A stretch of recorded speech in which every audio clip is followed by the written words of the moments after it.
All right, what's going on, everyone? Welcome to the KECOcast. This is the first podcast that we've ever done. The inaugural show. We're getting ready for MTE. Just finished packing up today, and we're going to head down to Orlando tomorrow. I've got none other than Kevin Andrews from KECO UK live with us today. He's already made his way down to the Sunshine State. And then we've also got John Vidine, the Net Reaper, Gene Fetty, and hello there, Hudson What's up, Tansey. guys? So we're just going to be talking new products, presentations, so the education portion of MTE, and then what we'll have on display in the booth. So, without further ado, we'll just break into the new products side of things.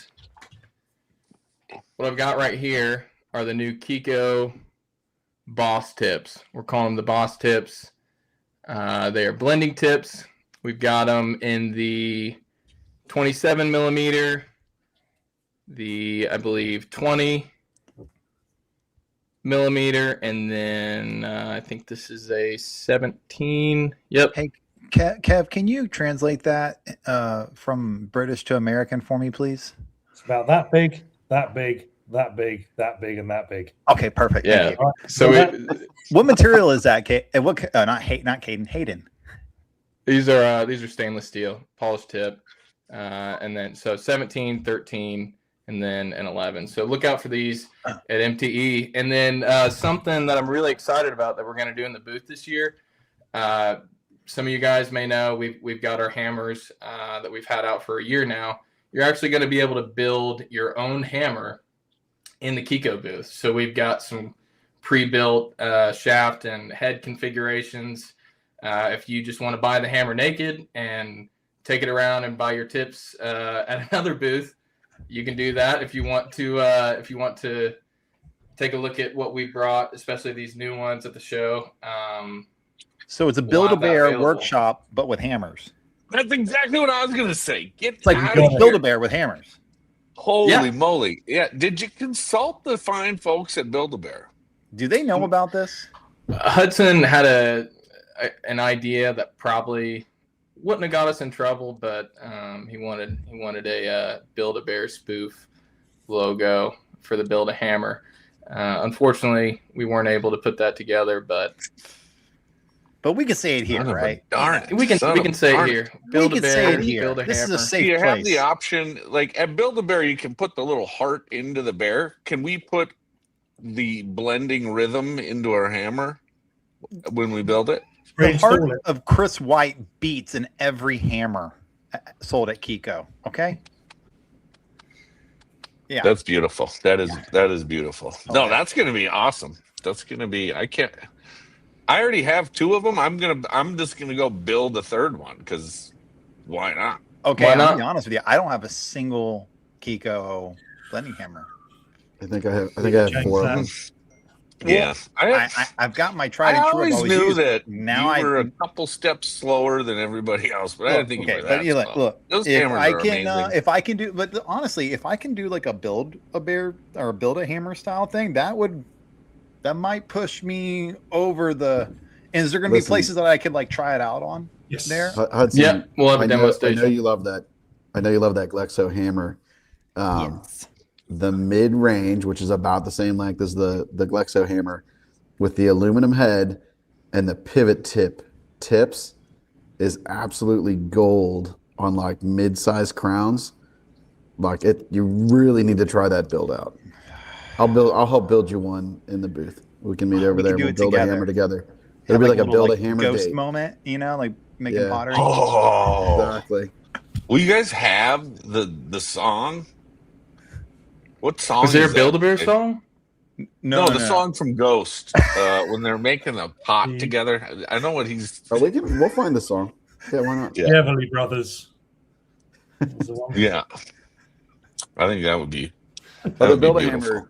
sounds pretty awesome, Hayden. Yeah, not gonna lie, Yeah. I think that's pretty stinking great. Honestly, that's a great. It's something that we wanted to do last year, especially since the hammers were new then. But we with a lot of help from Kev, we were able to get it lined out this year. So we're hoping that's a popular place in the booth. It's gonna be. There's gonna be a line wrapped all the way around, probably all the way to the Dent Reaper booth. I mean, Is the there a Dent line Reaper will booth? just. Nobody will even want to know what's at my booth. They'll just say I'm in line to build a hammer, and that'll be unfortunate. Is there a Dent Reaper booth this year? Oh, there is. There is. Oh, there is. Yeah. Let me Let's know not if take you away. need- This is the KECOcast. If you Well, want I mean, Dent Kiko Reaper- makes Dent Reaper. Okay, so it's kind of like I was just asking. Everybody question. fights. That was just you. Yeah, we got you back. Okay. All right. So we got Build-A-Bear hammer. Yeah, we got Build-A-Bear, Build-A-Hammer. with We got the new. What are those? The boss tips. the boss tips. So That's why what are they we're called the calling boss tips? them. Because They're they're the boss. Because they're boss. Oh, is They're that like boss. a thing? They're the boss. Yeah, So, they're. hey, I mean, how are the Go ahead. edges? How are the edges? Are they sharp? Are No, they rounded. They're Is it rounded. completely flat or is it a slight dome? Put your hand Is that- there. Yeah, There's there we go. ever such a slight dome to them. A very Ever such a slight dome. Come on. Just the ratios have been set, obviously, so the wider the tip, the more pronounced the radius. Okay. But still quite a flat tip.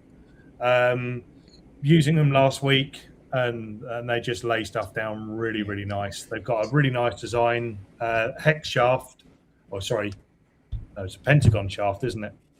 So what would be the point of the Pentagon? What does that serve a purpose? It was basically it was to give rigidity to the face of the hammer. So obviously, if you're striking on the side, what we didn't want to do is have any bend, but it gives that. If we was to increase the shaft size to really help support the face, the shaft size would be massive. So by machining that down into the pentagon shape, it's given us. It gives the look of a look and feel and lightness of a lesser head, but with supporting the face that bit more. So it's they're really nice. I think come across to the striking section on the builder hammer. They'll all be there. You can try them out. Well, I don't think this is like anything necessarily like. I think our industry has had something similar to this for a while, but this is y'all's kind of like KECO's rendition of it, like y'all's own way of it's just bringing this to market. Like and I'm pretty sure it's made. Are these made in-house? Are these in-house? Yes. Yes. Okay. They're all. There's been a few differences in our tips. Our tips are generally shorter than the industry standard. Okay. Just so that when we purchase up, we're not having the hammer striking down at an angle.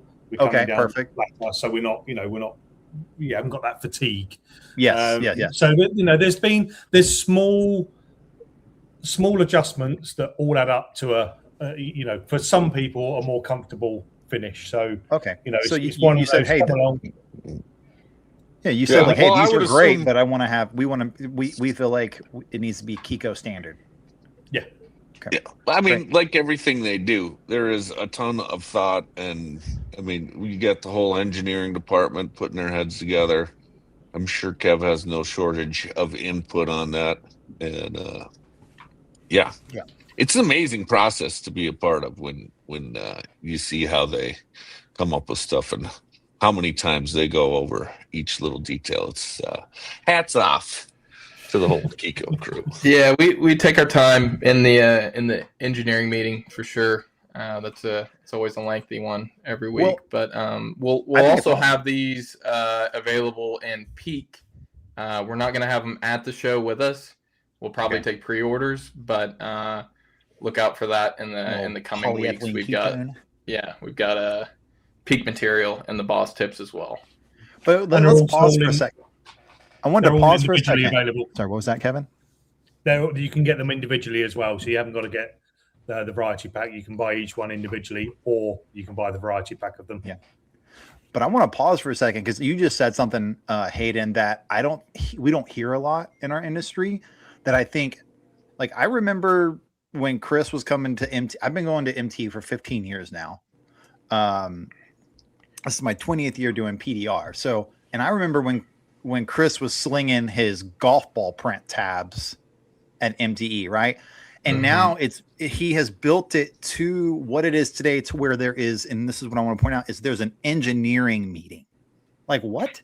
Like we have a tool company in our industry now that has full blown R&D and engineer meetings. And that's just the machine that Chris has built. I've heard people say the machine of KECO. Well, it's like, Rome wasn't built in a day. KECO wasn't built in a day. I mean, Hayden, you're Chris's son, and you've seen him as you've grown up, and now you're part of it. And I just think like it's really cool to hear in our industry there is an actual engineering meeting happening at one of our companies that provides tools to us. Yeah, I think that's a big deal. No, it's cool. We're not a huge corporate company yet. We're still pretty nimble and scrappy, but we just try to stay as organized as possible. I mean, Kevin can attest to we just reinvigorated a new product priority meeting because there's so much that we want to get out, and it takes time to deliver a quality product to market. And it's a process and takes a lot of people, but it's all worth it in the end, especially at MTE when you get to talk to your customers rather than just seeing the orders come in online. So man, we're super excited for this year, 25th anniversary. That's pretty crazy. I mean, I'm 25 years old, so MTE's been around just as long as I have. That mustache is 30. Dog. Lucky dog. Dude. Man. But the what is it? So 25 years at MTE. But I wonder how long. Do you know, Hayden, how long KECO has been part of MTE? 60 plus. They just had that 60th party a couple of years ago. But no, but like at MTE has I don't think. At MTE. Yeah, I wonder how many MTEs. So, I know I'm throwing you under the bus there. I don't even really want to take a guess, but probably. What do you think, Kev? Like 2013? 2010? 2010 maybe, because the first tabs, like KECOtabs.com, like 2009-ish, I believe. Okay. Yeah. That sounds about. Because I started in 2010. I started PDR in 2010, and that, I mean, the dimple tabs had just come out, and everybody was ranting and raving about them. I remember when I used to get a free golf tee with every KECO purchase, and yeah. Not just any. It was anymore. a Talon. It's call it by its name. It was Easy, a Talon. Tiger. Easy. The 6-prong golf tee. Okay, what happened to it? I need some more. I'm sure we've got the mold somewhere. Let's do it, baby. I think they've been focused on other areas. Is what happened. Yeah. Anyway, All right. So what else we got? We got boss tips. We got something that's 25.5 inches or something like that. We've got boss tips, and man, it's been awesome to see just what I mean, we call it tensioning at KECO. If you go to our website, we've got all our tools organized by pulling tools, pushing tools, striking, tensioning, and lighting tools. But this year in the tensioning section, we've got an update on the K-Power, actually a whole new generation. I'll kind of, Mr. Fetty's already got the mid-range. Is this prototype or final? Because I kind of feel dirty looking at a final KECO product that isn't blue. That's final. Oh, I believe this is final. Yeah, this is the model. Wow, it's a new generation. So, And I will, so like Hayden was saying, 25.5 inches this way. The big change, like other than something in the middle, are these legs. You got legs or arms, Hayden? Legs. So the legs. So instead of what has been traditionally, pretty straightforward or maybe kick the hair, they've put a long kick. When I measure it, about 3 inches, 3.5 inches. So that's an extra 3.5 inches times 2 reach out of that mid-size tension bar, right? Just makes it more versatile. But cutting off some of the length makes it a little bit easier to work around cars. So we went. So that's in between because right now we've got. Okay, yeah, you're bringing it up because So right this now is there's the the shorty guy and then there's the long this guy. is right, and so we hit right in that mid range. This is the 36-inch here, and if you guys remember, right around the time of PDR Expo, we released our updated tab straps and tab blades. Yeah. So these now come standard in Gen 2. So we've dialed in the components that you'll receive with the tool, and there's a little bit of variation in the components depending on which length you get. So 36-inch, you're going to get one of our longer blades, a short one, and then both sets of tab straps. And then on the mid-range here, which is the one that Gene has, right? Yep. 25.5 inches, and you'll get both sets of tab straps, and then a shorter blade, and then a pulling hook, because you need that pulling hook, that pulling accessory to be able to use the blade. Yep. And then we've really geared our 18-inch Junior towards pushing, so it will now come standard with the pushing attachments. If you're to get up behind a quarter or in a wheel arch, that'll now come standard there along with a pair of tab straps. Hayden, let me pause you right there. That guy, right? No, go back. Yeah, because the shorty's got different legs. Okay, so here's the great thing. Because it's geared towards pushing, I'm guessing. Yeah, this is what sold me on this guy because there's a couple of reasons. I'm a mobile tech, right? So I have a little Go box for all my glue pulling. This fits in that actual box. It's so small. But another thing is what really sold me. Sold Danny. Basically put it on the inner structure of like a quarter panel, and he was able to take I've seen y'all lift a car with one of these. So this guy, I had a Porsche Macan, where the quarter panel around where the fuel pocket was pushed in. And if you've ever messed with Porsche metal, it's just insanely stout. And this thing right here, man, I just put it in there and I put the different. So there, you see that little black rectangle, you put that, and that goes onto your inner structure. And then you have your, underneath that black rectangle is the KECO, and you put that on the structure, the exterior structure. And man, you just put that drill and it just walks out that stout metal like butter. I mean, we've put a load cell in between the legs, and we've got up to like well over 1,000 pounds. I want to say almost like 1,800. Really? Whenever you're putting a ton of power tool to it. So, wow. No, I mean it's sturdy enough to push out more than you'd think. But yeah, that's the damn the impressive. Yeah. I think the new leg shape here. Yeah. I don't know if we touched on it or not. That's really because tab straps came after K-Power, and we realized that tab straps kind of make you lose a little bit of throw. Although they're great, they eliminate any kind of collateral damage. They do shorten your throw. So that's why we put the kick in the legs. Now, hold on. So I want to touch on this a little bit, Hayden. So one thing that kept me away from lateral tension for a while, whenever I first started learning about it, was the dive, as we called it, is you would do a lot of lateral tension. And when you did it, it would create collateral damage that wasn't as bad. And it would, when you did the lateral, it would dive into the panel and create damage on the exterior of where you were working. But the tab straps, once they came up with this, I was like, holy crap, yes.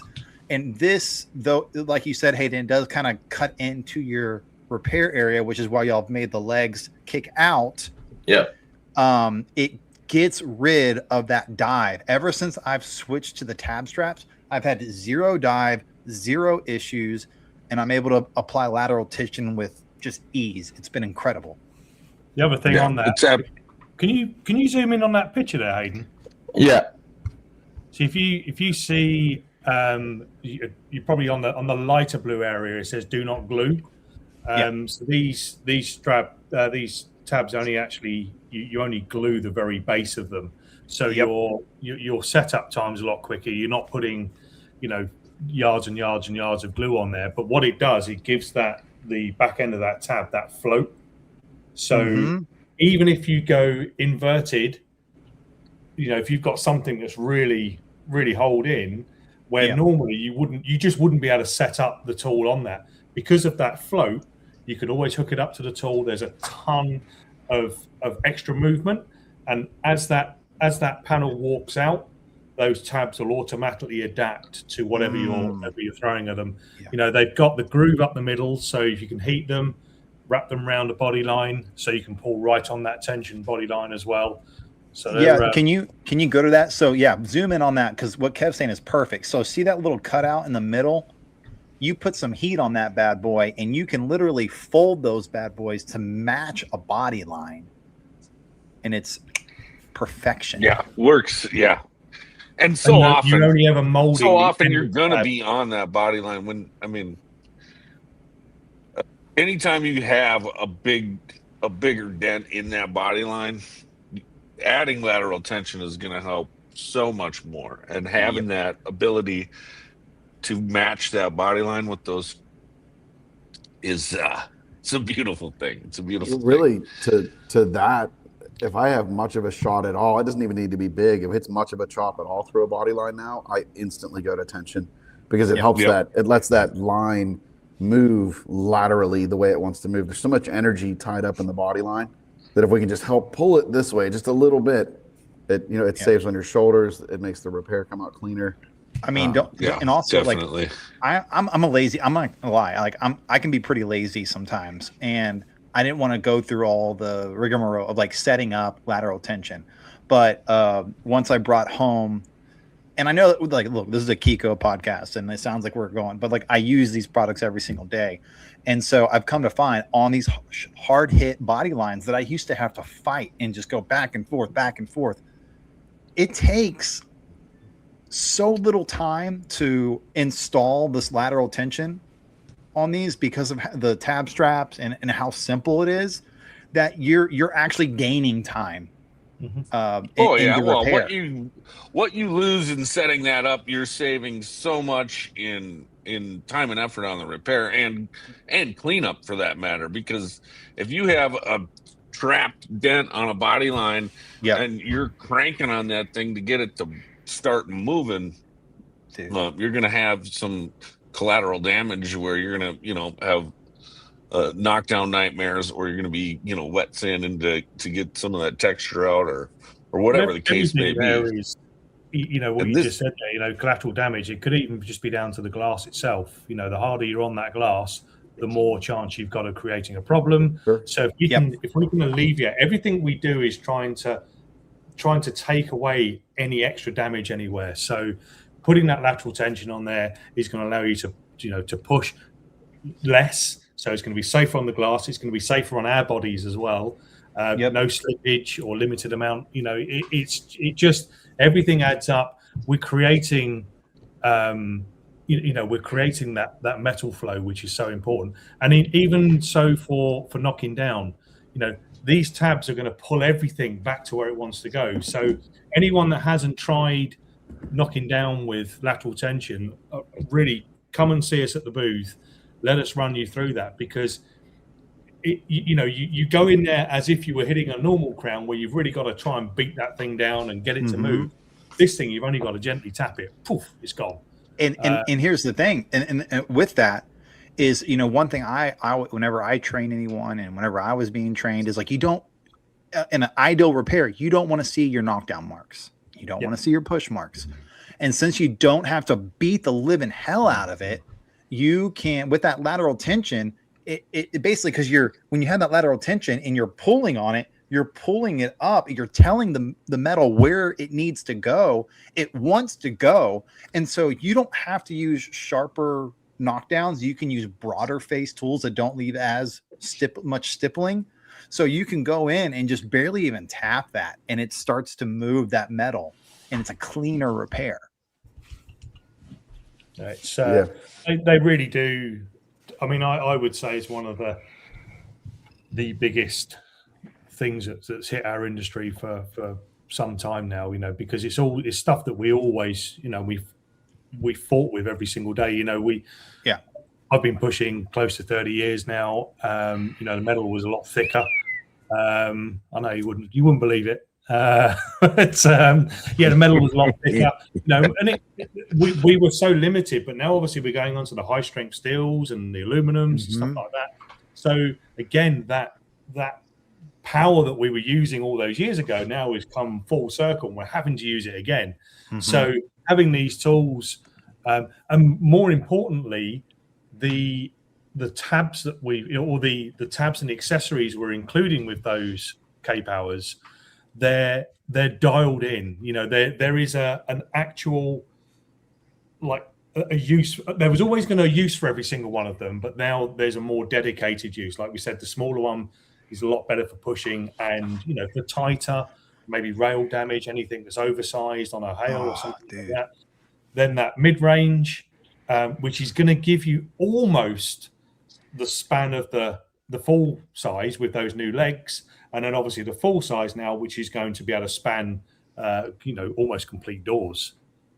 I have a question, Hayden. Is there a special if I wanted to buy the small, the medium, the large? If I wanted to buy all three at once, is there like a discount there? We're actually working on that kind of a lateral tension system, if you will. The purchase of all three, you get all the different spreads of each component. We're working on that. That's not necessarily something that I've wrote down on my show special list, but sorry. Why not talk about it? We're actually going to be marking down Gen 1 to 25% off. So that's while supplies last. We'll have 25% off Gen 1. We'll have our 10% off KECO body repair products, all the tools, that is, and we're actually going to go 20% off KECO branded tabs this year as well. So going a little bit steeper on the tabs than we have in years past. What's considered a KECO branded tab versus other tabs you sell? That's a good question, Hudson. Because as far as I know, they're all KECO, but are they not? We can talk about this. We can work this out somewhere, probably other than a podcast that's live on social media. Well, I'm just saying. I mean, if I was a dent tech listening right now and I heard KECO branded tabs, but it's at the KECO booth, I would think it's all the tabs. But is it just all essentially pretty much any blue tab is what we're talking about here? Is what gets the discount? More or less. Yeah, I don't. There's nothing wrong with that. There's nothing wrong with that, Hayden. Well, I mean, we can talk about specials at another time. If you're signed up for the emailing list, you'll get an email very soon telling you what we're gonna do in the booth. But yeah, like the Gen 2, I'm really excited for it. Danny couldn't join us tonight, but he is thinking that you guys are going to love this mid-range. He's been screaming about it forever. And if you're wondering why it's black, well, just to differentiate Gen 1 to Gen 2. So what's going to be the big differences if I have a Gen 1? What's going to be the big difference between a Gen 1 and a Gen 2? Well, we kind of touched on it already, the kick and the legs, the difference in the components. We actually I can zoom in on it here, but we kind of put a quick release that'll snap onto your tool a bit better on the end there. That's one of the features there. Oh, it isn't. So it fits on a impact better, huh? Yeah, it's just going to snap into your impact. You could put tension on it and then leave your impact while it's hooked up to the car if you wanted to do that. Not saying that we actually teach that. If you wanted to, it'll hold it. But yeah, just a few updates. What was here happening and there before is the drive when people were putting impact drivers on, because it was a quarter drive keyway, they would have to place it on and then pull the barrel back, and then the tool would slide on completely. So what was happening if you didn't do that, it could mar up the end of the quarter drive. So putting that on there is exactly the same as any impact socket now. So the gun will just literally click over it. You haven't got to do any extra work, and it's a nice solid. It sits on there about an inch. yeah, so it's a lot. And if should you drop the thing and anything happens to that end, there's a little, it's either a roll pin or a grub screw, and I can't remember what it is now. We can just wind that out, take that piece off, pop the new one on, and drop it all back together again. So it's creating that field serviceable action to the tool as well. And likewise with the toes, the actual feet that go into the I don't know if you can zoom in on that as well, Hayden. Yeah. Oh wait, hold on. Gene's got it right here. I can show you here. What's going on? Oh, there we go. Yeah. So those, if you take those shoes off there, Gene, or if you want to spin those threads there. No, actually on the K-Power foot itself. There we go. Yep. Those threads there now, you can actually wind them out and replace them. So again, if you was to drop them for argument's sake and it damaged the thread, or worst case scenario there was a breakage on there, you can actually just pull that thread through, wind a new one in. So again, field serviceable. So just, a little bit extra there. There's two. That's nice because I had to change a leg because I broke the threads off of one. So I had to figure out the roll pin and made it happen. But that replaceable thread, I love that it's just more and more field serviceable. That's fantastic. Absolutely. And that's what I'm hearing over and over again right now is like, so Gen 2 is, hey, Tex, we listened to you. We saw the things that you were having issues with. So we decided to fix them so you wouldn't have these things happen to you in the field anymore.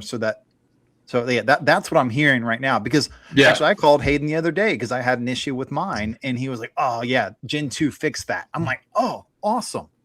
Right? Like, it's great to see that we're fixing these in the field issues. Yeah, without a doubt. We're extremely vertical, as we talked about the engineering meeting earlier. We're extremely vertical as a company. We do all our own marketing, all our own engineering, all our own research, development, training, selling, and that allows us to kind of have our ears to the ground and to kind of respond to the pain points out there. So now that's a great point. But before we take up all the time just talking K-Powers, I know it's pretty exciting. It really is. Gene has a presentation that's going to go over some lateral tension theory, some instruction. If you want to talk more about that, Gene. Yeah, absolutely. So it's it's a good segue here because you can see how excited everybody in here is about lateral tension. And over the last few years, it's been the hot new thing. Even though if we go read like old metal theory from the 1930s, they were talking about tension all the way back then. And even in the PDR world, we've been hearing about it since Dorting.com, right? And Marty was on there preaching lateral tension. Reed. The Fairmont but method. it has really, really evolved. And like, I'm going to get on my soapbox a little bit down there because there's all these cool videos, right, where you see dents just magically disappearing with lateral tension, and it paints such an incorrect picture for how useful this tool is and how to do it. Right, even I just finished 6 days of training at a local MSO, and they're all like, "Man, tension, it's where it's at." I'm like, "Yeah," and then when I showed them how it worked, they're like, "Oh, so it doesn't just." It's not magic. It doesn't pop it out, but it completely changes how you repair metal. And I think, Hayden, it was your dad, Chris, or was Chris or Chris and Danny that sort of coined that these tools unlock repairability. Yep. In fact, that's the name of the speech or the presentation is like unlocking and staying unlocked throughout your repair. But to be able to not fight the metal anymore and let it flow, it really changes how you work. So, if this kind of talk, the tools excite you a little bit and the movement, I'm going to dive as deep as I can in 45 minutes, which is not a long time. That's an amazing repair for tension, right? Unlock that corner. I wouldn't have been able to do this stupid repair the other day if it wasn't for what I learned with lateral tension. Yeah, of course not. I mean, just look at that. You have to unfold. Yeah, yeah, there you like unlocking this kink here on a bedside, like that's. And I'm assuming it's repairs like that you're going to be talking about, right, Gene? Exactly. That kind of stuff. What time and day are you doing this talk exactly? So that's Education Day. So that's Thursday, and that is 10 o'clock is my start 10 time. 10 a.m. 10 a.m. Yes. I'm gonna have to get up early. Hey, that's early for MTE, right? You should be setting up your booth anyways. I will be setting up my booth, and I'm sad I'm gonna miss it. But Gene, I've seen you talk at a lot of different seminars, events. Guys, if you have the opportunity, I would tell you to get there at 9, because honestly, I'm pretty sure that was the case last year. Your talk was full, was it not, Gene? Like, yes, it is impressive. Yeah. You will learn a lot. They don't call Gene the guru for no reason. So if you have the opportunity, you have the education stamp on your badge, get your butt down there. You'll be glad you did. You can buy me a beer later for telling you to get there.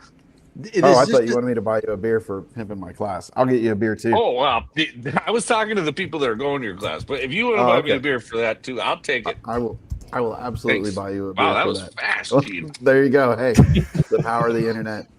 And also, right, we'll be going over because not everybody has seen the new tab straps. Not everybody has seen the new blades. Right, we'll have the new tools in the booth. So Hayden sets that aside from so I can grab it early. But we'll get them in your hands and let you touch and feel it. I did a similar talk in Vegas and did not prep the KECO booth before I did that. And you guys sort of got swamped after. Oh man, it was crazy. It was a frenzy after PDR Expo. Guys, we're so excited to see the tools to get them in their hands.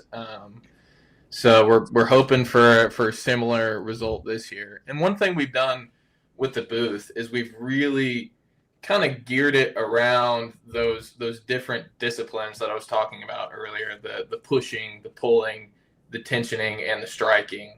So we'll have the striking demo with the Build-A-Hammer station. We'll have a tensioning demo with K-Power setup every which way that we can. And then speaking of pushing demo, we will have the Reaper revolver set up in the booth to open for demo, spinning it around in all its glory. But yeah, we'll have one in the booth. John, I think you'll have one in your booth as well. Yeah, absolutely. So we'll have it proudly. And honestly, I haven't even seen. So what we're looking at there is Gen 3 from KECO. And the one that's being delivered right now to all the pre-orders is really more like Gen 4 from KECO that we've adapted and updated throughout the process. And man, I am so excited to see it in its final form. And yeah, I just can't wait. So there'll be one in the KECO booth. Everybody can go over there. When they're swamped after Gene's talk, if you just want to see the revolver, you can come to the Dent Reaper booth. And that's pretty much the sole purpose of my booth. I'll be right next to A1, so if you want to buy the push tools, you can do that. But the revolver is the only tool that will be in my booth. Well, that and some tools to demo it. We'll have a hood on top, and you can see how it functions and get under it and push on the dents and spin it around and see how the cross-checking aspects work and how it's going to just improve efficiency for you on the any repair really, but so John, primarily hail. I want to say something here because whenever I first saw this, I was very, very critical of it when I saw it at the 60th anniversary of KECO. Yeah. I was very the critical of. open I was just freaking tearing it apart to John into his face because, That's how we are. That's fine. And I can take your crap. the funny thing is I was actually doing a hail car last week, and it finally made sense to me because I was in a very compact area, and I have a Carbon Tech hood stand that I love, but and I don't. What I would like to do is I usually take the whole hood stand and I move it, I spin it while I'm working on it and keep the light where it is and just move the whole thing. Yeah. But what I realized, and I didn't realize it until I saw the revolver, that when I spin, it somehow, some way moves a few inches, and it's freaking annoying. Like, it's so stupid annoying.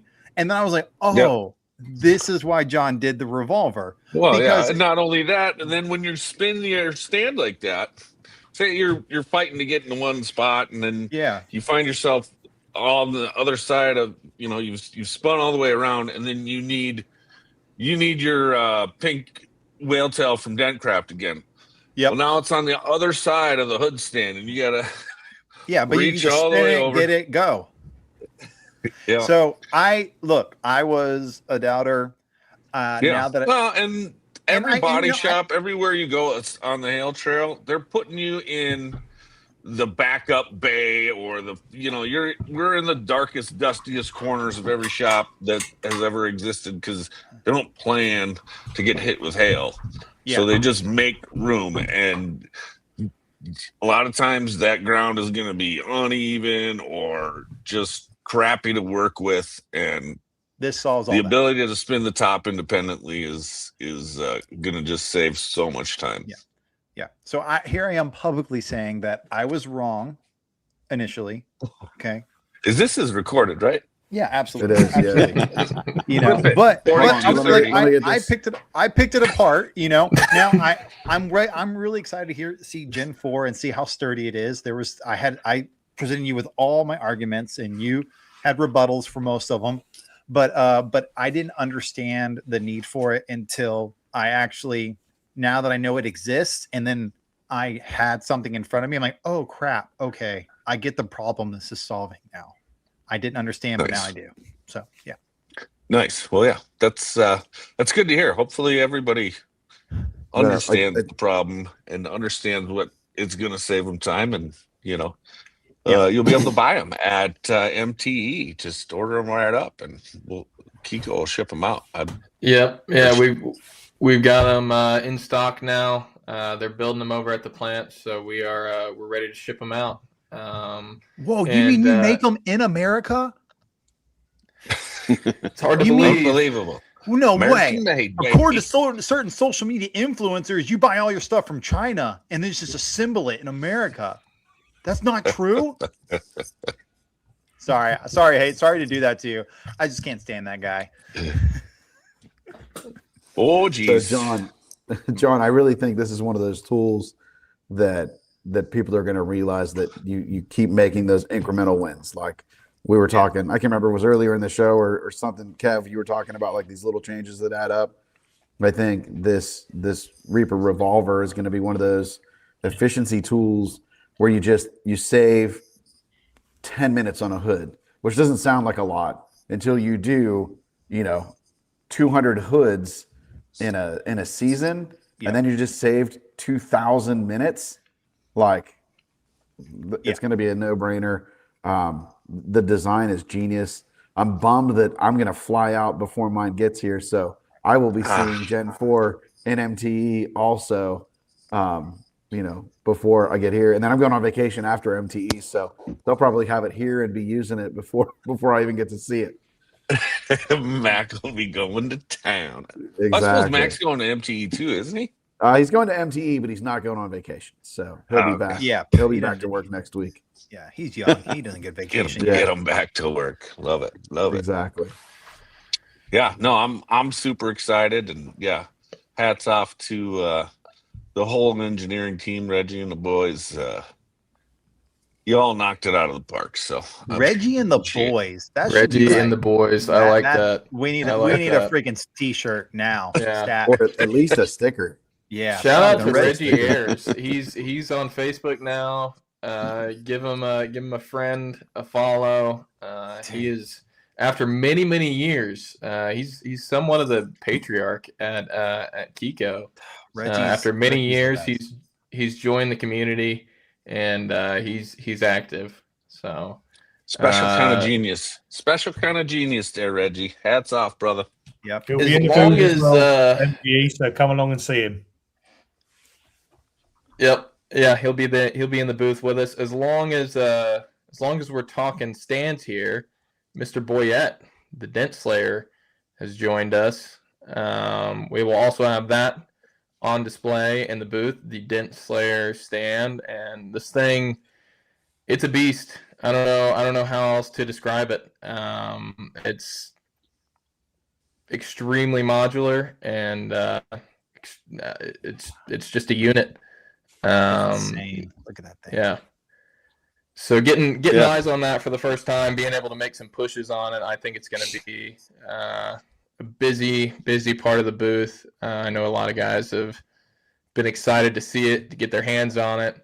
Matt, care to expand? Yeah. So how's it going, everybody? Sorry for my vertical orientation. I'm on my phone in my garage, and I had some last minute things. I didn't think I was going to make it, but I'm able to squeeze you guys in. So I that gun. Are you there? And he's gone. It went dark. We can't see you, but we can hear you. Well, better late than never, Boyette. All right. The Slayer went yeah. dark. So appreciate it having me on. Am I back on? No, but we can hear you. We can hear you. We can hear you. Just go on. Talk Tell about me it. Okay. about this. Tell me about this Okay. stand, bro. Okay, well, I mean, yeah, you guys have it on the screen, right? So that thing is just an absolute, like Hayden said, unit. That thing just does whatever you need it to do. We wanted to make a stand that would be just the ultimate panel stand. We don't want you to think of it as a hood stand because it's so much more than that. It's just not, I mean, the evolution of PDR has gotten into shops, and we don't necessarily need these mobile breakdown things. We need something that's sturdy for these standalone PDR shops. And so that's kind of where that design came from, was that need of having just this ultimate stand that would really do anything you need it to do. And so I'm going to have my personal stand there at the A1 booth. We're going to have the other stand in the KECO booth, and being able to go back and forth and show the versatility of the stand. We want to be able to move it, show you guys what it does. I want to put some panels on it and show you guys how different ways to mount panels. There's a lot of guys who've already pre-ordered them who haven't seen them yet. And I want to work with those guys and kind of show them the different ways that I've been using it that really unlocks repairability on some of these panels that we're working on. I mean, this thing, I love that KECO uses that term, unlocking repairability, because that is 100% what this thing does, in my opinion. You know what, Matt? This thing is so sexy. It makes me like, I've never wanted a shop, but to be able to have something like this makes me want to freaking shop. Like, I love being mobile. I am very much a mobile tech, and I love being a mobile tech. But whenever I see all the videos and the ways you're using this thing, I'm like, oh dang, do I want to shop now? So I'll give you a little thing. We were working on a car today. It was a smash door edge. You've seen Bryce's videos where they smashed that back door edge? We had one of those. I've never seen anything by Bryce Kelly. Not at all. We had one of those come in that, you know, the customer had the door open and someone pulled in the parking spot next to her and just destroyed this door edge. Yeah. So we were trying to do most of it on the car today. Which is how I start my repairs. I try to do as much on the car as I can before I pull the panel off. So we got so far into this repair, and it was like, are we going to be able to do it on the car or not? And about 4 o'clock, we made the decision to pull it off. And we pulled it off. And as soon as we pulled it off and put it on a stand, we were like, gosh, we should have done this so much sooner. Because you're it just so stupid. Well, I mean, that's just that tech mentality that we have, that we just love doing things the hard way sometimes instead of using the tools that we have. Yep. But as soon as we pulled it off and put it on there, it made it so much nicer. And it's like, man, we should have done this from the beginning. And we put it up there. I did a few manipulations of the stand and just totally made this thing like a complicated dent, a hard dent, just super ergonomically easy. I won't say it was easy technically. It was just so much more ergonomically easy to deal with. And so, I mean, we pull doors off now. I mean, almost every day we're pulling a door off because we have the apparatus to do it, and it makes it so much better on your body. It's just a better repair. So this is designed for that kind of evolution of where I think PDR is going with these big repairs. Yeah. And listen, we got the vacuum plate that hooks to this thing, not to mention, which is amazing. We have the motorcycle tank ability to mount a tank or a fender on there and manipulate it. And so there's a few other things that I want to do with it that we're just kind of waiting for this thing to come to fruition before we just go nuts with it. But so time out. Help me out, Matt. Why would I want a vacuum plate on this? Oh, great question. So when you mount, let's just say, a motorcycle tank or a fender where you're trying to push into it laterally and the stand wants to walk around, or I've taken off those Tesla deck lids, which they're really long, and then the back it gets hit, and we take them off and you put them on there. When you're working on that bottom edge, you're pushing away from you. You're not pushing into the stand. Yeah. And so normally I try to corral those in a corner in my shop where I can get the power into that panel I want. Yeah. And so now the ability to vacuum this to the floor and it not move and not have to do that. So that factor, like I said, doing the tanks, and then will that vacuum work on asphalt or raw concrete, or does it need to be a polished surface? It does not need to be a polished surface, but the more polished it is, the less it runs. So valid. The one that I have is the Tether, so it's a smaller vacuum plate that goes to this. Okay. And so the smoother the surface you put it on, the better it connects, and the less it has to resupply or resuction back down. So in my shop, I have finished concrete, probably like you have in your residential garages, where it's still pretty granular, but it's finished. And it has to replenish every 30, 45 seconds, a minute. I don't really know, but it just kind of does this little bump up, where it just resucks back to the ground. Okay. So the rougher it gets, the more often it does it. Okay. And I haven't had it break loose on me yet. I've just had it, had to replenish more. Right. So that's the only fluctuation I've seen with the different textures of the asphalt. Is that battery powered or is that connected to an air compressor? You bring up a Milwaukee. great point, Hudson. We'll have them there. We're calling them power plates. So you guys you've seen the quick stick, maybe you haven't. Okay. But our quick stick base, we realized has a lot of potential on its own as just a battery powered vacuum unit, whether you're going to tie down a car with it, whether you're going to anchor your hood stand. We're going to have the power plates there in the booth. And along with that, we do have the battery powered K tower as well. So that's something we've gone back to new last year, bringing it back this year in a little bit of a different variation with the 18 volt Milwaukee battery. Oh, yeah. I saw that on a video. Benjamin was like jumping on it. Yeah, that was at SEMA. That was at SEMA. The video you made?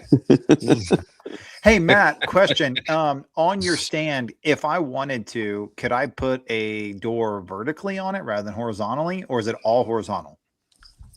So my goal is to have you be able to mount it vertically. So the short answer would be yes. The long answer would be, we would have to engineer a couple brackets that would be specific to be able to do that. But I don't know why anyone would want to, but I'm just thinking like, a dent I tech, can see a scenario.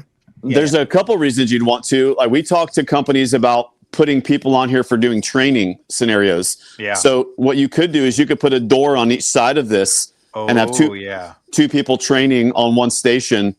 And if you vacuum it to the ground, they won't feel each other kind of manipulating it. Don't tempt me with a good time, Mr. Boyette. you want to tag on one? All day, baby. But someone just asked me that today or yesterday on social. Could you do that? And you 100% could. You could rig some hardware up to be able to do it, but I think it would be better to design a couple brackets to just make that really simple to do. Well, we were just talking earlier about how KECO has an engineering department. So if we get Reggie and the boys up on this, Words from Reggie himself. What it won't do is on the short list. Dang, Reggie. Speaking truth into existence. Mm-hmm. I think what we did was I kind of focused on, all right, let's just get this piece out to the public, because there's people who've pre-ordered it and we want to get it fulfilled to them. And then we can start kind of building the other little components that will just kind of unlock some more repairability. Yeah. There's already been a ton of work put into this. It's been an awesome progress, getting all the input from Matt, watching Reggie and the boys figure out how to bring it to fruition. No, it's been really cool. We're super excited about the Dent Slayer stand and the Reaper revolver stand. So that's what we have as far as stands coming to the booth. Well, now the tornado stand we're going to talk about is no, just joking. Tornado stand? Complete chaos. Does it spin? Wait. Sorry, Hayden. No, please talk to us about the GPR Plus. Well, this is just kind of the thing that I wanted to talk about next. We released it, I believe, PDR Expo, right around that time. We've thrown out some stuff about it here and there. Kev and Danny had a ton of input into putting together this cart here. As you can see, it's drawered out, the big 6-inch drawer in the bottom there. We've got custom, it's not pictured on the website here, but we've got custom foam cutouts that go in those drawers where you can house your tips, you can house your hammers. There's even a place that's like the standard size of a glue packet to be able to stack your glue packets there. So okay, hold on. Let's break this down really quick. Okay, go back to the original. Okay, so it looks like, so for what is the cost of this in the picture right now? So $25.95. We've got, is that an elevated like shelf that you could put like your glue pulling, like if you're doing like a rail job or something? Yep. Okay, so you've got that, and you've got a built-in light. As well. You pretty much have everything all in one, right there. Okay, and you could, and what you didn't see is along the edges. Is that? Did I just see? Besides Matt, are you freaking putting your Matt? Turn your crap off. We got him muted. It's all right. Yeah, mute that hoe. Running a bench grinder during a show. Now, along the edge, are those dent tool holders? Yes, those are. Those are can we get a zoom in on those? Like, what kind of tools can I hold on this? Because right now the thing is the pack out, but this seems to be like a pack out on meth, or not meth, on steroids. Sorry, blue made me think of meth, and whatever. Oh, this is probably the best picture we have of those tool holder brackets. Okay, they are slightly different on the Plus Pro, because there's a dedicated area now for your robo. So there's an actual robo on as well. It has, if you probably get it if you zoom in on that one of those photos there, Hayden, you can actually see what we've done is we've got the holes in there that you have to draw the tool out from the top, but then we also have a kick on the edge of the hanger. Yeah, I feel like a hub tool or something. Yeah, if you're just, if you're like the most popular tools, or if you're working out of a van, and you haven't got the height to draw the tool out, you can just obviously pop it off the side. But it does have a decent roll on there to stop the tools from jumping off. What about does it have a place for like if I wanted a hell rod? Is there like a place for a hell rod on that? There is. There's in the top corner on the left-hand side, both corners. There's 2 larger holes there, so there are the standard sort of KECO. Okay, I see that. Plastic buckets it can go in. Yeah. So if you want to put glue tabs or bits on there, and that's why we put the little buckets at the bottom of the cart. So obviously, if you want to drop a long tool in there, it's not going to be dragging along the floor. So yes, it will. Will stand. You wouldn't be able to put, a ton of large rods in there, but most people would, be using this cart for this the type of work we've designed it for. We've tried to incorporate everything you'd ever need. There's a back shelf on there as well, so there's a little sort of catch-all area. So if you're working with, battery glue guns, etc., you can just drop them on that back shelf. Are the wheels lockable? The wheels are lockable. Yes. Perfect. Yes, they roll beautifully. They really do roll nice. There's a choice of battery for the light. So we those ones are set up with Milwaukee batteries, so they literally just slot in the back of the cart, and then your light has full power. When we were designing this, I'm a fog user, and we've all been there. We've been repairing a door. You get up, you move your light, you get back to where you want to work, and the light's in the wrong place. So what do? We just fix it anyway. So we're fixing it without the correct reflection. Whereas this, I've never done that, Kev. How dare you? Because we have that light or that cart right next to us, we can pop the light on there, just grab hold of the corner of the cart, and just move the light to exactly where we want it. Perfect. Nice. So, it's little things like that. Going back to what Gene said earlier. I mean, he hit on the key word for me there: efficiency. And this is trying to make us efficient as. Oh, who's that stunner? Just trying to make great shot. Yeah, there we go. So you can see now the kick up on those tool hangers. You've got your dedicated robo hanger on there as well, because there was never really a good place to put those. They were always kind of chucked in a drawer, and especially if you're using it regularly, it just sits on there real nice. Plenty of room for tips, knockdowns, glue tabs. The glue tab got in there can actually lift out as well. So if you're working on the bottom of a door, you can take that little tray of glue tabs with you. Oh, that's nice. So yeah, it's had a ton of thought go into it. So I would implore everyone to come and give it a try, check it out. The boom. And the other thing as well, I didn't mention the light and the extended height stand can actually swap side to side. So if you're a left or right-handed tech, you can set that stand up to exactly how you want it, where it's most usable to you. How big is that light? Is it a 12-inch, 16? No, it's. I believe. I knew we were going to get caught out on. I believe it's an 18. Sorry. How many centimeters? How many centimeters? No, I think it's an 18-inch light. It's about half the size of our standard shop light. So here's a question: nice. Does it come standard with those foam cutouts on the top, or can I pick different foam cutouts? It comes standard with those foam cutouts, but as time goes on, there are various different foams that we put on. You can actually remove if you're thinking you want some more space. You can actually remove that the foam with the tabs in, and then it gives you another catch-all area in there as well. Okay, time out though. I just saw in the video that little window guard you had. Yes. And I have one from Anson, but someone made me aware that KECO now has one where that window guard, that's a sprayed on. It's a flock. It's flocking. Yep.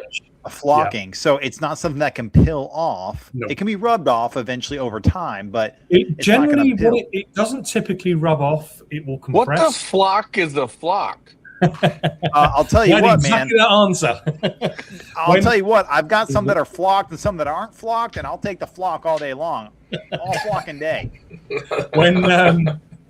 When I mentioned this to the engineers in our engineering meeting, I said, about flocking, and exactly the same response. Or what the flock is flocking?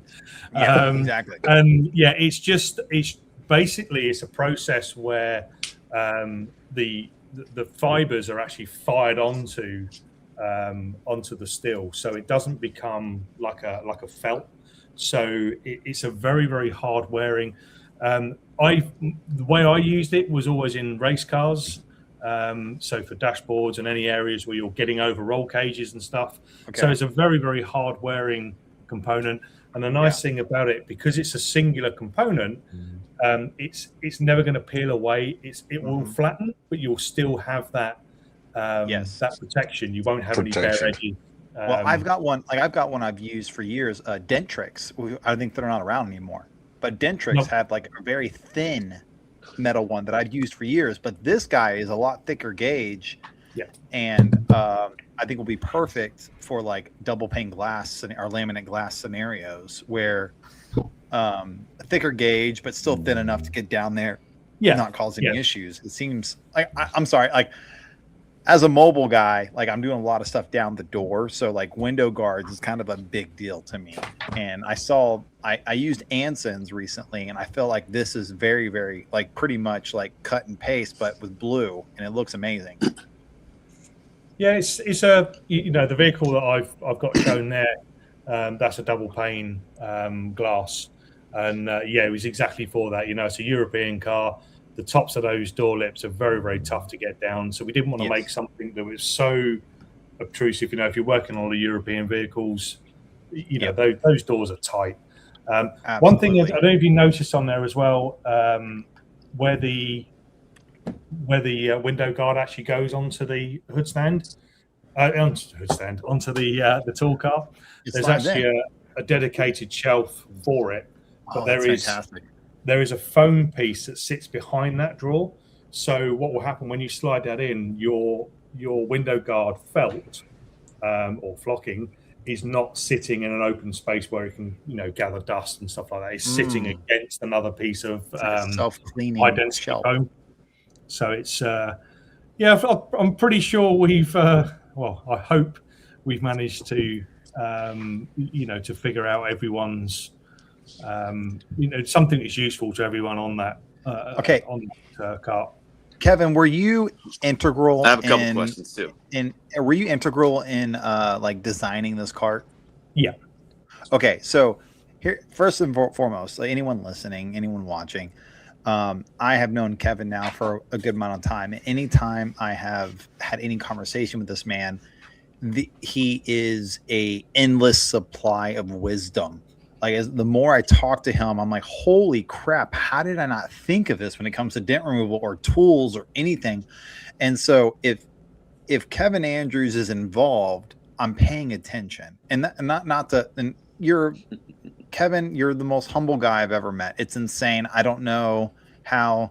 Don't rub your nose, John. I got nothing to gain from this. All right. I got nothing to gain from this. All right. I'm just speaking from my personal interactions from Mr. Andrews. All right. And I fully agree. Anytime I've talked to him, there's not a time that I've gone to MTE and I've met Kevin and had a conversation that I don't leave thinking like, why did I never think of that? And so if he's involved in creating something, I'm paying attention. And I'm not saying that for people to buy a stupid, cart. I'm saying it because Kevin is the kind of man who takes seriously his craft, who thinks seriously about his craft, and he doesn't just do things half-heartedly. Yeah, well, Kev, how long have you been a PDR tech, and then how long have you been creating PDR tools? What do you got? I mean, as long as I've been pushing, really. So close to 30 years. And back in the early days, if you didn't have it, you made it.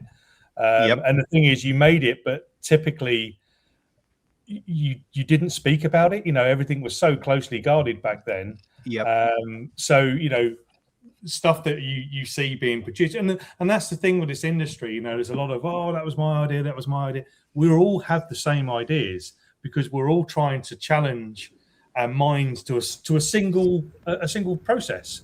So naturally, there's going to be likenesses across the board. It's just whoever has to put it blunt, the balls to do it first.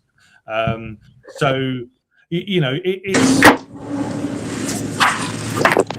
We need to mute Boyette again, I think. So he's got ran over. Having the ability now to work with, Reggie's on here. When me and Reggie get together, I think I must literally kill his brain because I'm just we do this. And that's what's great about the team. That we have that platform to share these ideas, and hopefully produce the best tools for all the techs out there. Love it. Yeah. Awesome. I don't know. I would assume everybody knows the great Kevin Andrews, but I just figured I would make sure everybody knows. Like, this ain't your first rodeo. No, I've been around. That's one of those quiet sleeper guys. Yes, sir. Yes, sir. Yeah. No, well said, Kev. Other than that, I have a pretty exciting deal to talk about here. You'll be hearing more about it here in the very near future. The multi-grip. This is a lot of different tools. You can tell by the name, the multi-grip. I've seen guys. In fact, Phil Cube did it when he was doing a demo in the SEMA booth. He had his tension hooked up, and he takes our mini slide hammer, and he doesn't slide the weight. All he does is pull steadily. He just needed a little bit of tension to be able to bring the dent out. That's kind of what we designed the multi-grip around, and then we realized, hey, this is a great beefier striking tool that we can use. Maybe some guys want to use it in more of a collision aspect, and then also an edge straightener at the same time. So we've got a ton of. We're going to be finding use cases for this tool for years, I'm sure. We've got something called the what, the how, the when, the where, and the why that we use to kind of develop our products and figure out how to market them towards specific use cases. I think Kevin tried to take on the multi-grip, but I mean, we're still like, it's the possibilities with this tool are kind of endless. Kev, if you want to jump in. Yeah, it's the what, where, how, when was done from conception of idea all the way through to release of the product. So it helps the engineers understand what we're thinking. It helps us then to, as a prototype comes out and as we find new uses for them, that we can dial those uses in and make a note of them. And then when it's released, it helps you guys because you'll be able to understand, our vision. This tool, it's such a simple tool, but the more you look at it, the more ideas spark. And, as Hayden said, myself and Danny have had this for quite some time, and we've been looking at, we got this and we got that, and we've put it to and then all of a sudden it's going to go out into the into the wide world, and you're going to find another 100 uses for this that we'd never even thought of. I mean, the using it as a strike down, as a knockdown there, with that big white puck on the top, if you're working on the door edge and you need to give something a good good hammer, you're not going to have fear of missing the knockdown, or indeed, when you're holding a half-inch knockdown and the thing wants to rock, this thing you can really grip. Go gadget multi-grip. There we go. You got, you can put extended knockdowns on there. So if you're into a rear trunk area, you would call it the boot, and you want to get into a quarter edge and just tap that out. You can put a whole bunch of extensions on there, put the right tip on there you want, and then you've got a nice striking area for that as well, for pulling, for pushing. Nothing like it having something good to grip when you're tapping out the boot, you know. Hey, That was the Kev. first thought. Hey, Kev. In the UK, do y'all call it a strike down rather than a knockdown? A knockdown. We call it striking. We call it in the KECO world. I like that little. Because when I hear striking, I just think of Hayden White's mustache, but you're talking Striking. Striking is an overarching encompasses all hammer work, knockdown, stuff like that. It's just because in America that's like redneck, like we're going striking, and it's mostly involving people different thing. Different thing. Okay, cool. Just making sure here. I'm from the South, got to clarify here. Striking is blending, tapping, Okay, good. knocking down. Yeah, it's sort of banging. Just Banging. there. Hey, is that a little edge puller? So when the fender is knocking against the door, you can just pull that out real quick and then door edge or anything like that. And this one is super stout. If anyone remembers the old edge tool, every now and again it would kind of open up a touch. This thing, you're not moving it. It's highly polished. So it will drop down on a painted surface. It's a 3 mil thick, design, so it will fit into most panel gaps. Really, really stout tool. So I'd be very surprised if anyone manages to. So I guess just like throw some Tessa tape on that before you to protect. To be honest with you, the way it's been designed, there's no sharp edges on it. Okay. Well coated. So in actual fact, you probably wouldn't have to. I mean, most people go on. What's like the engineering term for like when you soften the edges of a metal? Is it chamfering? Chamfering. Yeah. Is it chamfering or camfering? I would call it chamfering. You would call it chamfering. Okay. Yeah. So there's a lot of chamfering on this, like the softening of the edges, all rounded edges. So it's not going to bite into that painted surface. No, okay, that's exactly. Making sure. Because obviously, what we wanted the tool to be as thick as we possibly could to make it stout, but then we didn't want any damage. If obviously someone had to round, Tessa tape round there or something, that in itself could be 1 to 2 mil thick. And then the tool becomes useless. So in a front fender scenario, that thing you're not going to be putting enough pressure on there to create any damage with it at all. Perfect. I'll show you guys this real quick. Oh yeah. Oh baby. Yeah, that's so nice. All right there. I was wondering, I was like, man, who's strong enough? Whose hands is that? Kevin's hands? That's Danny's. Danny's. Oh yeah, definitely Danny's hands. You see how nice and soft they are? That's definitely So that's fantastic. Okay, because I was wondering, because I anytime I've had a tool like that, I usually have a slide hammer attached to really. Yeah. But I do think I would prefer having a little bit more control and just kind of pulling. That makes sense. Okay. So I was just looking at the comments. Josh Dragos wants to know what 3 mils is. It's 0.118 inches. Okay, there you go, Dragos.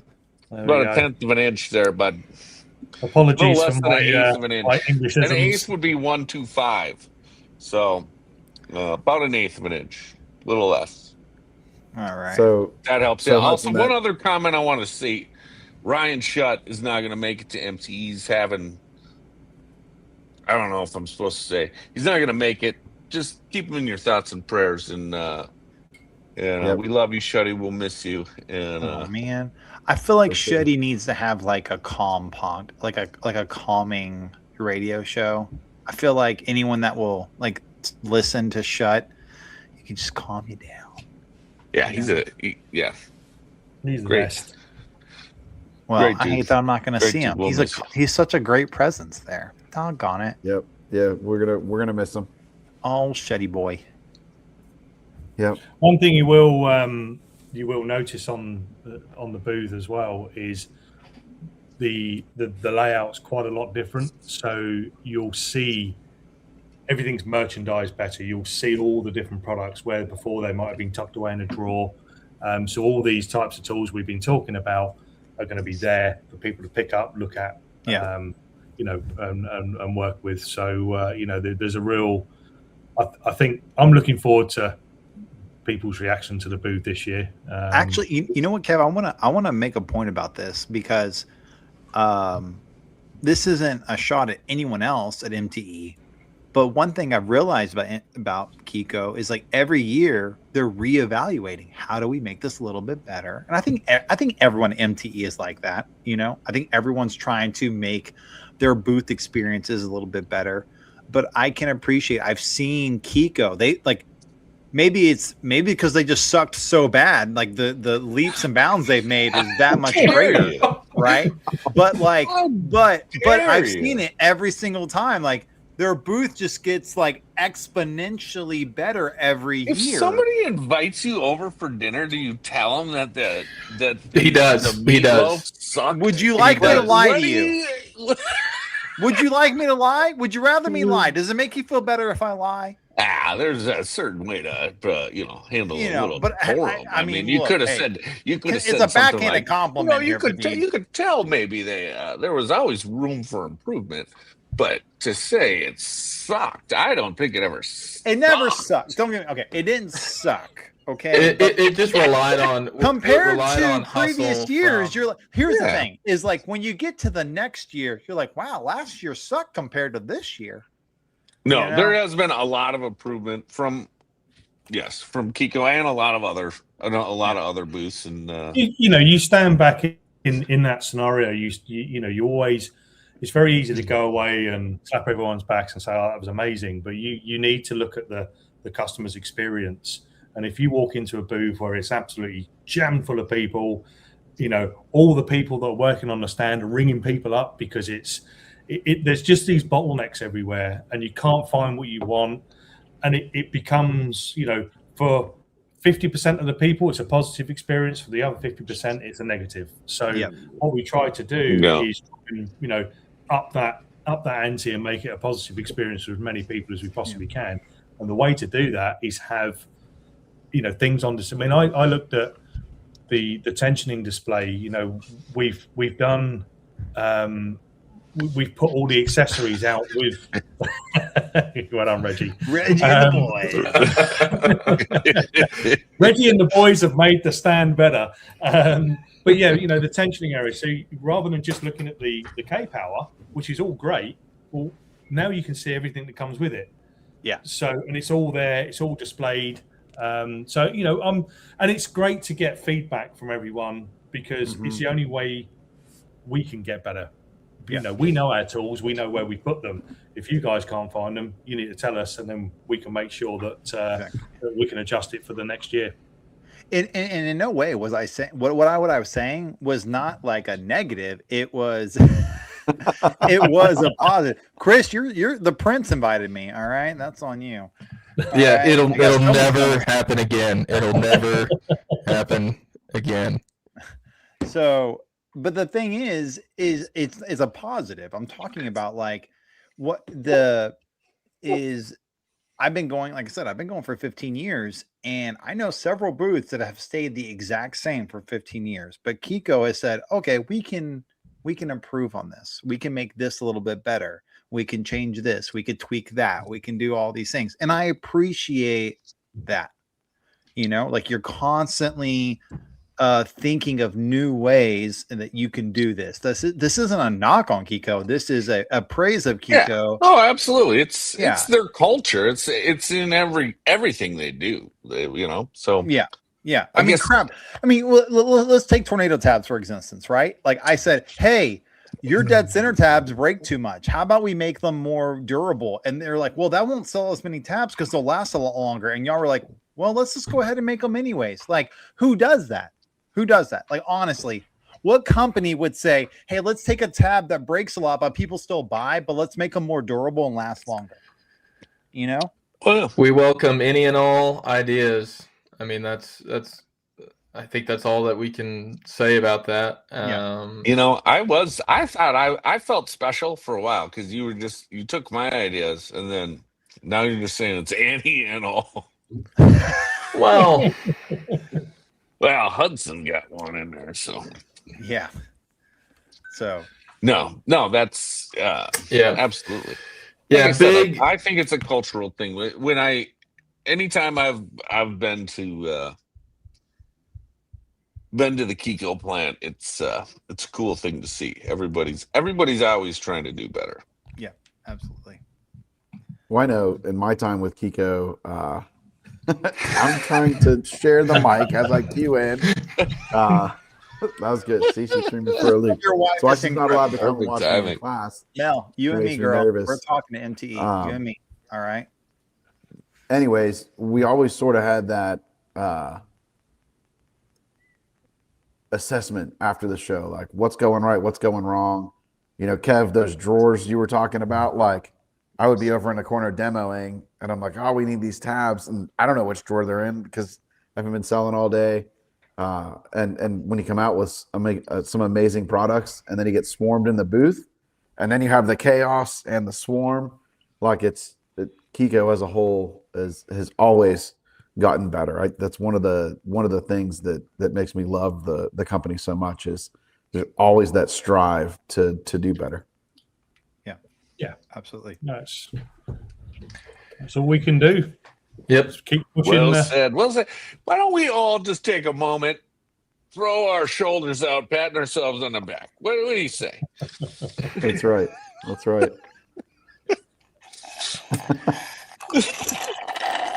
Hey Hayden, speaking of which, I don't know if we talked about this yet, but I heard there was going to be a new version of a tab there. It's going to be, you know, kind of similar to something like this. That's right. But maybe That's blue. right. But maybe blue. Indeed, There's blue. going to be blue nylon. tabs? We've got blue nylon crease reapers this year. Oh, So Yeah, that'll buddy. be something to check out. Proudly merchandised in the Dent Reaper section. It'll be super easy to find, just right below the purple crease tabs. But yeah, we're super excited about those, and we've got the blue hex as well. So now all Reapers, you can get them in the softer nylon material or the rigid polycarbonate. So we're pretty excited about that. Okay, but here's let the me chime deal. in on that for a second because Hudson, like you even design tabs, right, and work here, and I know there was some testing of material with the Tornado tabs even. Yes. And I reached out and I'm like, man, they pull sharp. And you're like, I don't know. And I'm like, no, they pull sharper. So this is like, again, going down that nerd route. Let's get nerdy with it, boy. Tab, the anatomy of a tab, right? Or tab technology. Your polycarbonate, right? Your translucent materials is a rigid material. So like that pulls more like this. It pulls more straight up. No matter whether you dead center that out with smaller spines or smaller shafts. Minimal flex. When you switch to the blue nylon, right? Yes. Same tab, same shape, same everything, because it is a softer material, it will pull a sharper high spot, right? It will pull more to the spine, more to the shaft. Yes. Where that really comes into play is when you get a dent with a deep impact, like a sharp impact. Yes. And we know that we need to take that and in order to get it out, we need to flip it inside out. We need to pull that point up. Yep. That nylon material will allow you to essentially hold on to the panel better, over pull into a sharper point. Yes. Right? Like absolutely changing tab material can make a huge difference in your pull. But if you're not paying attention, it's one of those little efficiency things or one of those little tiny changes that, you know, nobody understands until you have it explained to you. So, and as hard as those tabs pull, John, like that is going to be amazing because I love the regular hex tabs in nylon. That crease set in nylon is going to be killer. Oh yeah, that's awesome. These are going to be a problem in nylon. Like you might want to be careful where you use it because I'm thinking they're going to pull really dang hard. Yes. So a common misconception that people have is so whenever it comes to pulling steel, you want a tab that fits inside the dent. But when it comes to aluminum, you want a tab that is larger. It's over. So if you have a dime-sized dent, you want a nickel-sized tab on aluminum.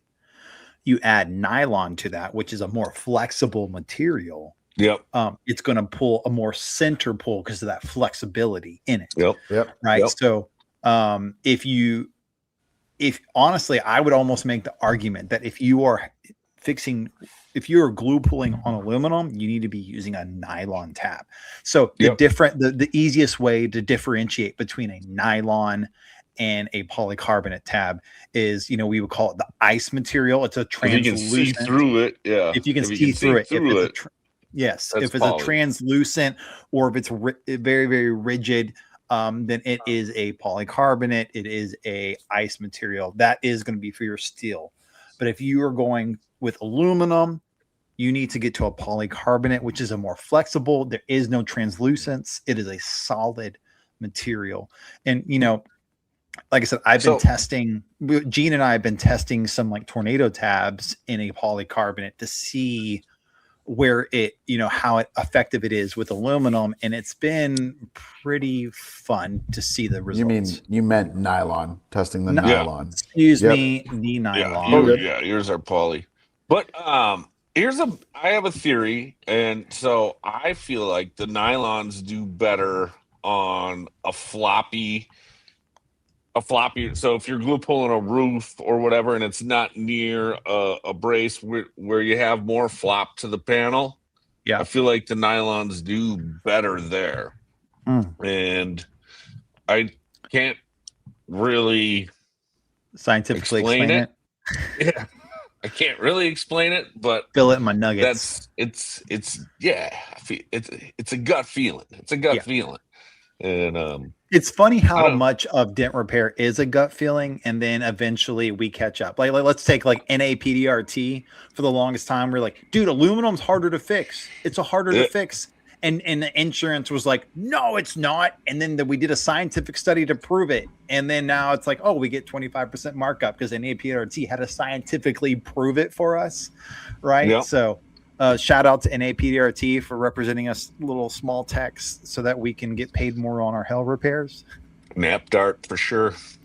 Well, I mean, that kind of theory goes even back to like the 6 C's. Right, we all just instinctively glue pulled for years, and then I think it was Chris sat down and was like, "There has to be a process." He took that engineer brain and broke it down into steps, and now instead of like having to sacrifice a virgin to the glue pull gods, right, we just do the 6 C's. Exactly, because it used to be like, I mean, if I didn't tap my tab 3 times on the panel, it didn't stick. Right, we didn't know that it was just a temperature issue or a cleaning issue or a tab size issue. Dude, preach. You only tap it Blue twice in the house. Oh, it's only twice now. Only twice now, yeah. They've re-engineered. So, I've been tapping 3 times. It's all right. I'm wasting all those extra. 2 tap, you'll get another 25% extra pull. So, all right. So it's kind of crazy. Like it is crazy how when we actually stop and break it down scientifically, how we can recreate a solid and consistent pool.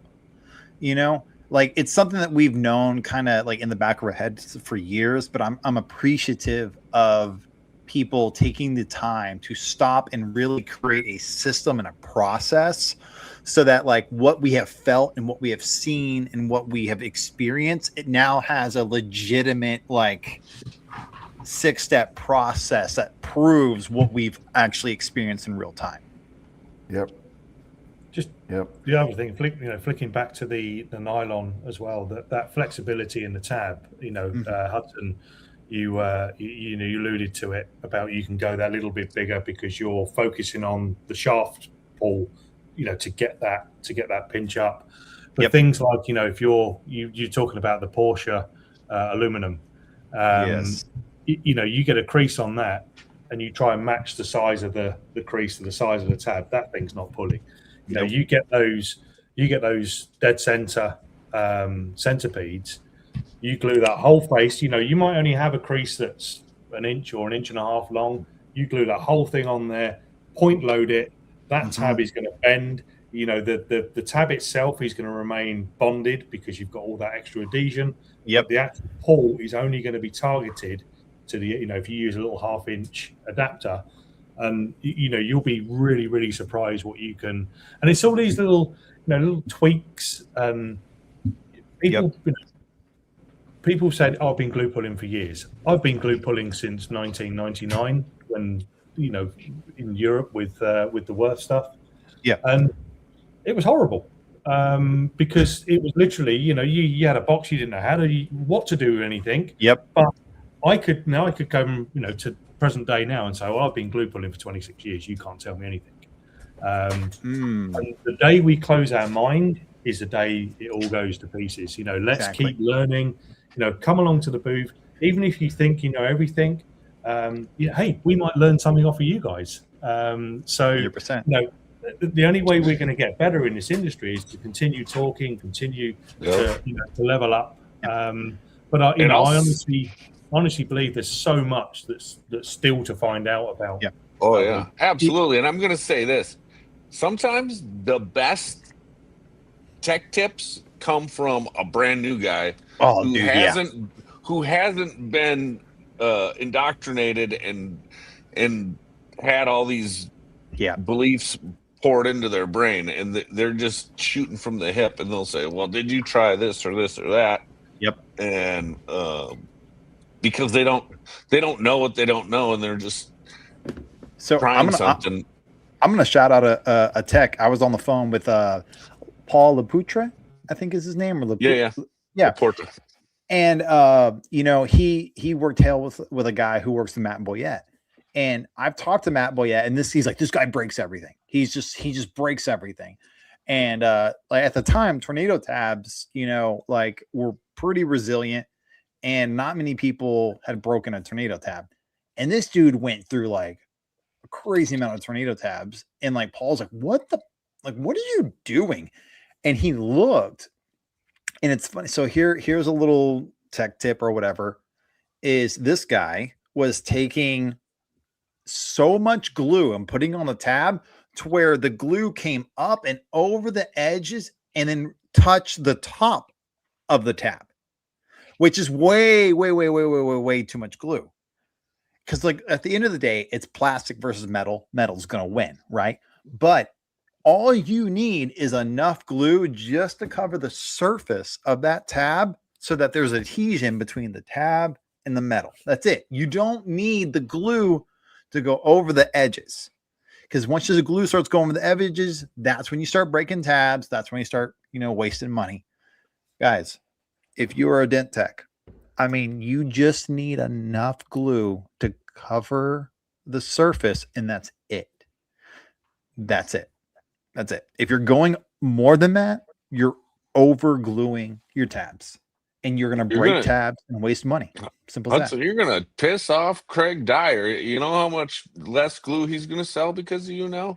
But I will say this. Hey, there is, look, I know we're on KECO podcast, but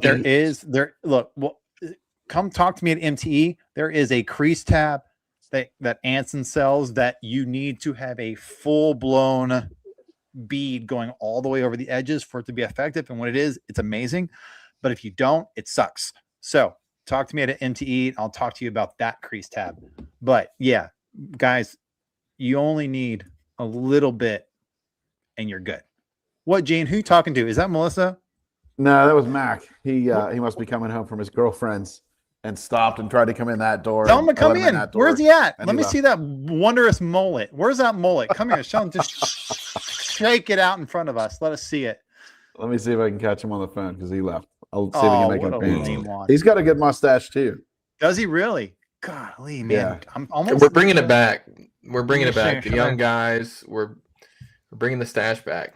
Mine's like the reverse Hitler. I got nothing here. I'm not cool like you guys. Mine's up here though. Mine's all white trashy. It's all splotchy. I was gonna When I call him. get some wax in here, I look like a cartoon villain. I've got some wax. A mouse Oh yeah, mustache we'll get photo. Dragos. Yeah, we'll have to. Maybe next year we can reserve a room for Education Day and just have a mustache party.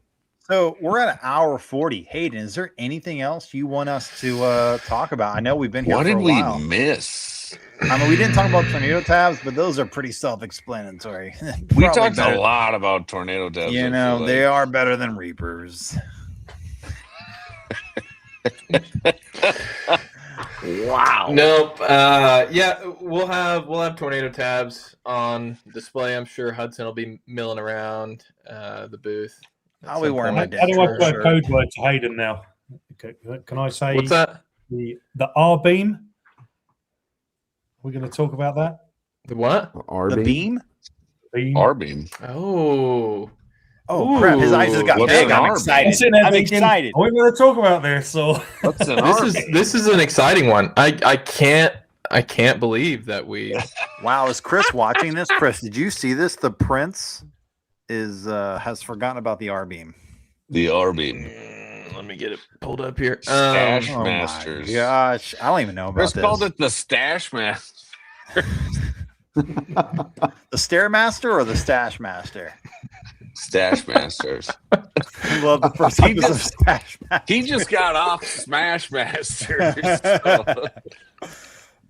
So. see it like that. Oh, That's man. Oh, there hilarious. you go. That's funny. Last year at MTE, the most surprising thing I learned was that Kevin Andrews doesn't even need a napkin. He eats so cleanly. It's insane to me. You British got- I people. will be doing demonstrations. He's got on that old English pedigree.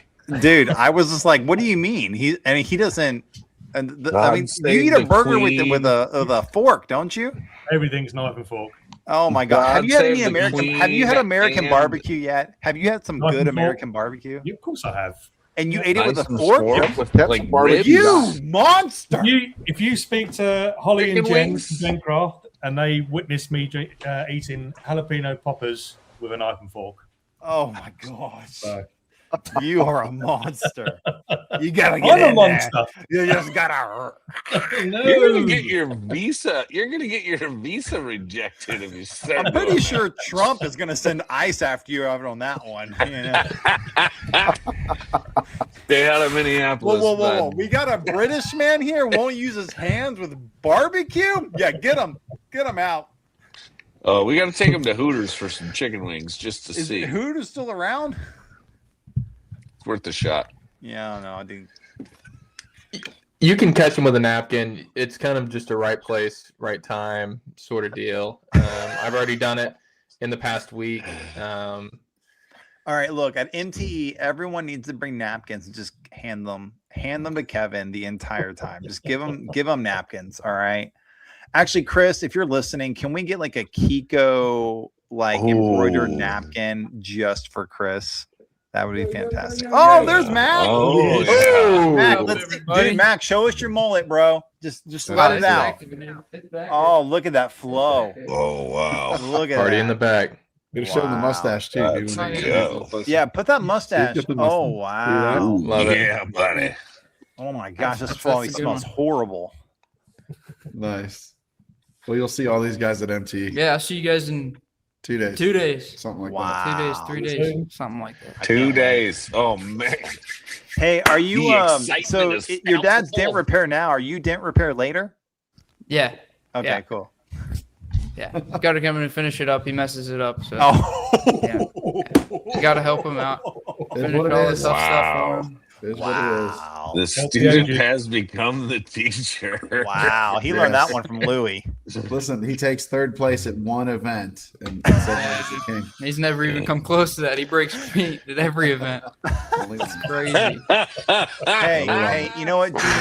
I did the Olympics in 2011, and I broke some paint hardcore. All right. Yep. That is what it is. It was a Chrysler Fender. It was so bad that Kevin asked me to be a judge. He didn't want me touching any more cars. So, all right, take Liv home. All right, Max out. See you guys in a couple days. All right. Bye, Mac. See you, Mac. All right, Hayden, show us this R thing. Is it for Yeah, race? what's the R Hey, beam? buddy. Yeah, a racer. Last Okay. but certainly not least is the Oh. Robo Beam. Okay. Okay. Whoa, beam. Okay. So how is this? You don't different have from to the even K-beam? say anything. I know what that's for, and it's gonna be a thing of beauty. What's it for? Okay, convince me. Convince me. So, really, a lot of the times, you know, it's a PDR is a production environment. You're gluing down tabs as fast as you can, and that's why a lot of people gravitate towards the slide hammer, is because you can't get a mini lifter. The feet would impede upon your other tabs that you've glued down.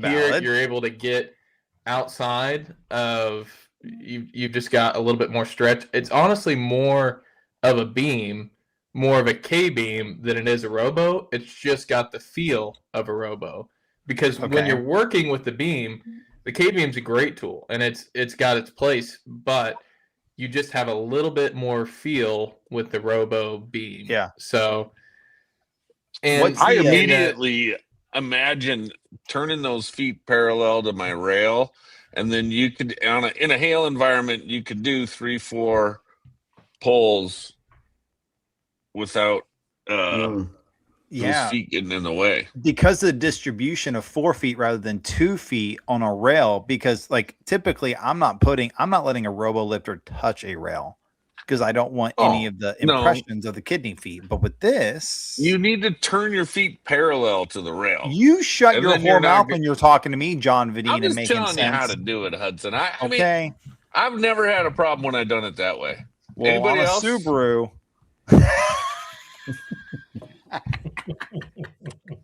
You would fix Subarus. oh man. Somebody's compensating, Chris. Gene doesn't even have a mic. Yeah, I do. Where is it at? Right there. Look at that cute little thing. that little thing. Hey, okay, this was a gift from John Runstrom, all right? RIP to his dent career. He's not doing it anymore, but he can give that to me. No, when you're good, you can retire. Yeah, true that. Someday, all of us will get there. So, Yeah. so can we lock? Can we hold tension with that, or do we just spin the? So you've still got the adjustment screw on top? 360-degree action. So if you're wanting to lock Okay. tension, you can either use the blue Yep. knob up at the top or spin the whole assembly. So it is the robo action just on a beam. So and Danny, That's whenever awesome. he's training, he's told me several times, guys, even collision guys, just gravitate towards the robo because of the feel. But they're working on a big smash, and they've got all sorts of highs and lows that they're trying to put the robo feet on. So this kind of gets you outside of that repair area, especially in the finishing stages. What is this directly to the right of it? What is that? That is a centipede pass through. So crease here, time. yeah. Yeah, bigger. Is that not a Bigger head pass through that's for already on it? They're both pass throughs. Yeah, but it's a small. One's a smaller, one's much larger Okay. pass through, so you can grab more. Does More that of the come with it? Like, does Have the you centipede never pass-through used a come with it? robo with the crease feet and that big head on a crease? Oh yeah, Like- absolutely. That's what Gene Fetty has used for years to sell people the crease feet. Yeah. Yes. Well, it's the The same. crease killer same, setup. Yep. I feel Same, like I gotta same hold head this down. as Like, that crease killer setup. yeah, If you're working with, especially with the, some of the lateral tension tools out there now as well, it just gives Yeah. you that extra span to get exactly what it is you need. 100%. Yeah, absolutely. And then, of course, you could switch those feet out for the crease feet, Yes. right? And work or get more surface area, or come in and get that same crease style pull with this. Yeah. Yeah. That's a pretty awesome setup. Agreed. But again, that will It be on does display look in amazing. the pulling area of the booth.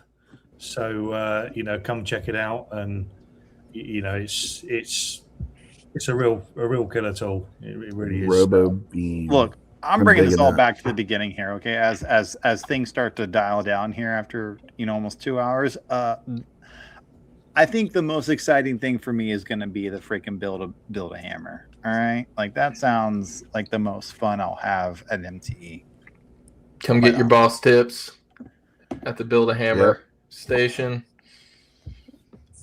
And buy a a Reaper revolver while you're at it. It's more of an impulse buy, so just throw it in the cart after you build your hammer. Oh man! You want to add on a revolver to your hammer purchase. Yeah. Honestly, buy a pack of of tornado tabs while you're at it too. Yeah, and I don't know, Hayden, I don't know if you have the final numbers, but Chris and I had talked about maybe some sort of special MTE pricing, and I don't know if we want to talk about that now, or maybe we'll just make it a surprise. Well, no, KECO tabs only, Vidine. Okay. Well, I was just talking about the Reaper revolver. I'm not trying to jump on anybody's. I'm not trying to ruin any parades. I just sent a stream invite to the man who can clear all this up right now. Oh, and you made it public that you did that. I mean, wow. And his voice is all warmed up. He was just on Smash Masters. Yeah. I bet he probably, when Hudson shoved the microphone all the way into his face, he checked out. He was like, "Okay, this has gone too far south." So he's probably already in bed. I think that's right. Surprises are good, though. Look, we can I'm talk about. glad We you can invite stream me. live on. Here it is. 10% off Reaper off the Revolver. Reaper Revolver. Let's go! There you go.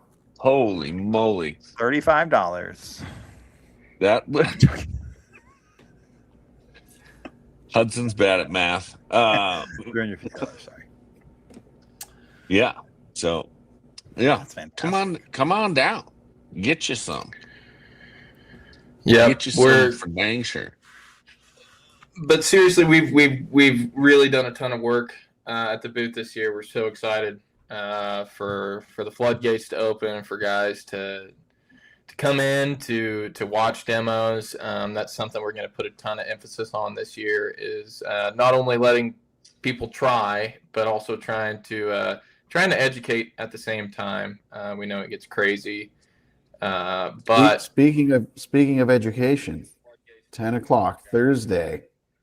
Come and get educated. 10 o'clock Thursday. Yep. See the glue pulling, on tension. Check out. Get your hands on some of these new tools. You have to come. That's where it's at. You don't want to miss it. Go see the glue room. Strongly advise. I guarantee you'll enjoy it. I've come out of KECO retirement specifically for this talk. Right? So this is the You're like Phillip Rivers on the Colts. Hey, listen, I got all this gray Same hair age. now. I got to do something. Gene's coming out of retirement, coming back for one more shot. And you know what? I think you're going to get the trophy this year. I think KECO gets the trophy this year. It's looking that way. I'm excited for you boys. I'm going to have to break away from my booth to build a hammer and see the new setup. I'm excited.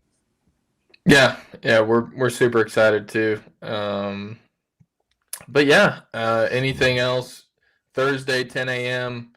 Come here, the Glue Reaper Revolver, and the Crease Reapers in nylon, proudly on display. Tornado tabs of all sizes, variety packs will be available as well, and Kev will be in the booth as well. The majority of the time, I know he's got to hop around, talk to some folks, but about some third-party stuff. But yeah, we're ready to rock and Will roll. Kev be doing demos too? I'm on the striking section. Mhm. Oh, nice. For the looks, right? For your looks. Of course. And the napkins. Hayden, VP of for striking.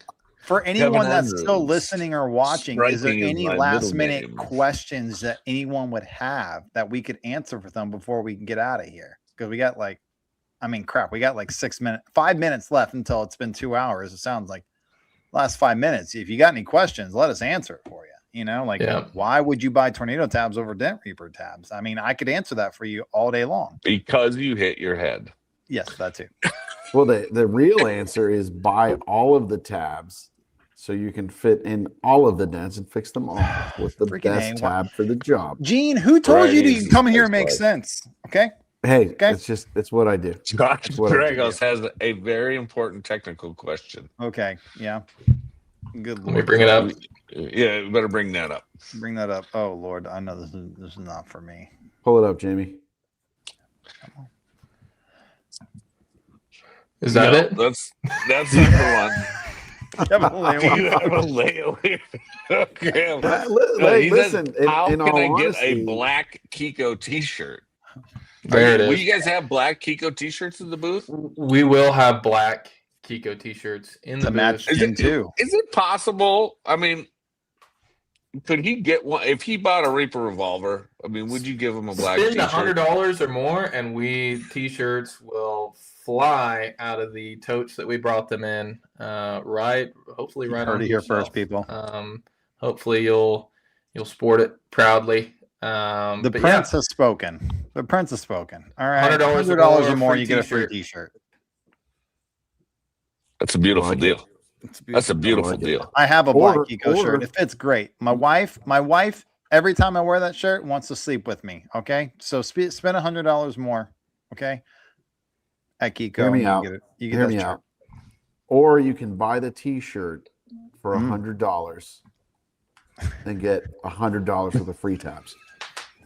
Oh Yeah. yes, $100 t-shirt for tabs. Got it. Right? Yep. Yeah, we can do either or. I mean, you've got all about two the choices approach. there. And then all joking aside, back to Josh's layaway question. Hayden, do you still have the Affirm We through do. the website? If We somebody do. would like to buy 3 of everything and they could do 6 months same as cash. Mm-hmm. It is a white labeled firm called ShopPay. We're a Shopify website. ShopPay, you can actually get approved for 0% financing. So you could rack up X amount. I'm sure there's a threshold there. You'll have to get approved, but there is financing available through ShopPay. So you could go that route. Which would be great So- if you are starting out and you don't really have the money yet, but you know, like once you have these tools, you'll be able to make that money. Like that's something that would be good, right? I mean, I know when I started my business, I got 0% interest loan or 0% interest credit card for a year, and I was like, oh crap! And I was able to spend like $8,000 for 0% interest, and I maxed that hoe out. And then I knew, I'll be able to pay this back with what I make from these tools. And so the same thing can apply here. Correct? Yeah. Hayden? Yes. Yeah. Is there a max of how much you can spend for that 0% interest type stuff? It probably depends on your credit score. I would imagine Valid. Yeah, that's going to factor process. into it. Yeah, income and credit score. You'll just have to apply and see what you get approved for. Perfect. But lets you split it into installments, and then looks like there's anywhere between 3% interest after that if you don't hit that 0% financing. So there's a ton of different ways to cut it up. I would just download the Shop app. That's probably the easiest way to The apply. Visa Shop app. Yeah. Shopify. Yeah. Oh, it's just called Shopify app. Shop. Sorry, because I think there's Yep. like a Visa shop and then there's Shopify. Yeah, Shopify. Yep. Okay. So just So if you wanted to come in and get that new GPR Plus cart, go into Reaper Revolver, throw in the dense layer stand, get all 3 new Gen 2 K powers, right? Wrap it up into one nice little payment. Wouldn't be the end of the day. If anyone did that, I would eat something with my hands. I'm just putting it out there now. Whoa! If anyone does that, Whoa! I will cover $10 of your purchase just to see him eat something with his hands. $10. $10? $10. Absolutely. I'll give 10% off the Reaper Revolver if you include that. There you go. See? Oh, that's We're good. wheeling and dealing here on the KECOcast. All right, we're at 2 hours, guys. Is that it? Aiden? Yeah. I'm all good. I think we've covered just about everything. I think we're ready to put a bow on We've said this it thing. all. Yeah. We've said it all. Yeah. The Kiko booth was going to be flooded regardless, and now you've really done it. So Freaking put a Build-A-Bear in it. I hope so. We're ready to handle it. We got a dedicated checkout station. We're doing Chick-fil-A style. We're gonna have guys pulling people out of the line, checking them out. Hopefully everything runs like a well-oiled machine. Kev's already pretty much down there. Danny, Ben, and I are driving down tomorrow. The rest of the crew is flying in. So we'll see you guys. See you guys pretty soon. Yep. I'm super pumped. Super pumped, baby. MTE, let's Can't go. wait. I leave tomorrow. Ready to go.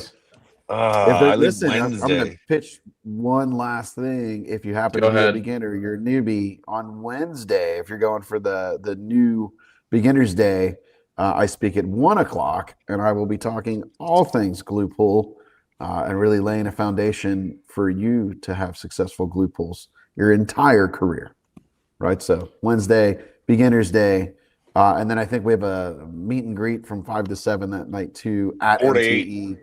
Is it 4 to 8 on Wednesday? Yep. Badges Okay. and brews, baby. Badges and There you brews. go. 4 to 8. Well, I'm 4 to 8. going to get there right about 4. So I'm going to run to my room, drop my stuff, and run to that Nice. Badges and brews. I'm flying in at 10, so I will be there later. Yep. Yep, but check it out. I'm super excited for MTE. And Hayden, thanks for having us, on the first episode of the KECOcast. Yeah. Yes. Thank you. Thank hopefully, you. Pleasure all mine. Let us know if you're still here. Drop some comments. Let us know that you want to see more from us in this kind of like podcast style format. But anyways, thank you guys for watching, and we'll see you in Orlando. Take See you care. guys.